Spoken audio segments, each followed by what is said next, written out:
Hey, how's it going? This is Team Limited Slip with another install video. And yeah, we know the car in the clip that just played is a different car. That's an FRS. We are working on a GR86.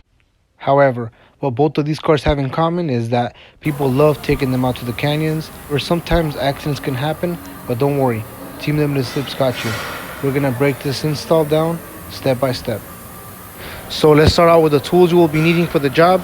I have posted the sizes you'll need for the sockets and wrenches and the basic tools you'll need. You can use air tools or hand tools for this job, but make sure you have a torque wrench because some things do need to be torqued down.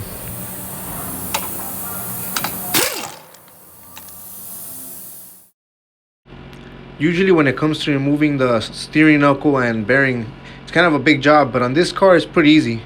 So I'm starting out by removing the tie rod ends.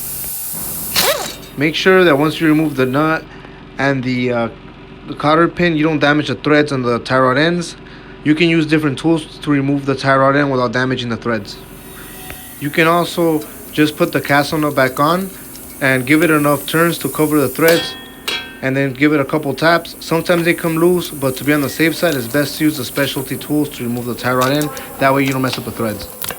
So once you have the tie rod end off the knuckle, then you can move on to the ball joint.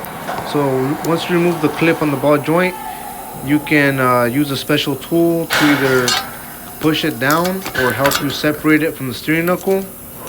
Or in my case, since this control arm had damage, this for me it wasn't hard at all. This ball joint literally just fell off. I got lucky, I guess. But for an application that you're trying to just change the steering knuckle and bearing, you don't want to damage the ball joint threads.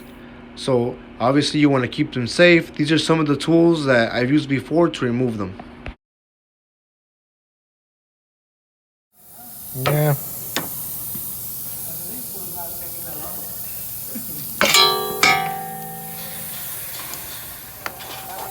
So once you get your ball joint off, you're going to remove the caliper. There's two 17s in the back. Take it off completely as a unit. You don't have to take it off piece by piece. If you remove the two 17s in the back, the caliper will slide off as an assembly. Once you slide off the caliper, go ahead and secure it to the lower control arm. You can use a bungee cord or you can use a zip tie to secure it. After that, you're going to want to take off the sensor that's on the steering knuckle. It's a size 10 socket. So remove that sensor and just put it to the side.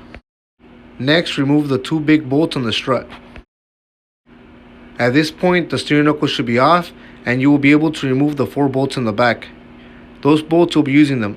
At this point, you will also be transferring the shield, which has 3 bolts in the front of it to remove. You will be using those bolts on the new steering knuckle and bearing. Make sure you put Loctite on the bolts before torquing them down. Make sure you transfer the shield to the new steering knuckle. And after that, you should be good to go. Alright, now that you have it all together, go ahead and put it back on. I'm starting out by putting on the ball joint to hold it in place. It's about 38 foot-pounds to torque it down. Don't forget the cotter pin that goes on it. It's also a good idea to put thread locker on the threads before installing the bolt. Alright, next we're going to move on to the tie rod end. Torque it to spec. Make sure the cotter pin hole aligns. And go ahead and put the cotter pin on and you should be good to go. Alright, so we'll be moving on to the strut. We're going to put the 2 bolts and 2 nuts on the strut. Those are about 114 pounds. After you have that done, you can go ahead and put the rotor back on it and slide the caliper and torque the two 17s on the caliper.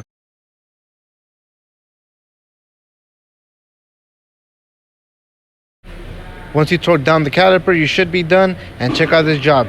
Looks super badass, nice and fresh. At this point, you can double check anything just in case. And afterwards, it's always a good idea to take it to a line machine. That way you can make sure that everything's according to spec in the alignment. And then after that, you should be good to go. And lastly, at this point, you can go ahead and install the wheel. Don't forget to torque the lug nuts. So thanks for watching this video. Please like and subscribe. Many more videos to come your way about GR86s and other cars like it. Thank you.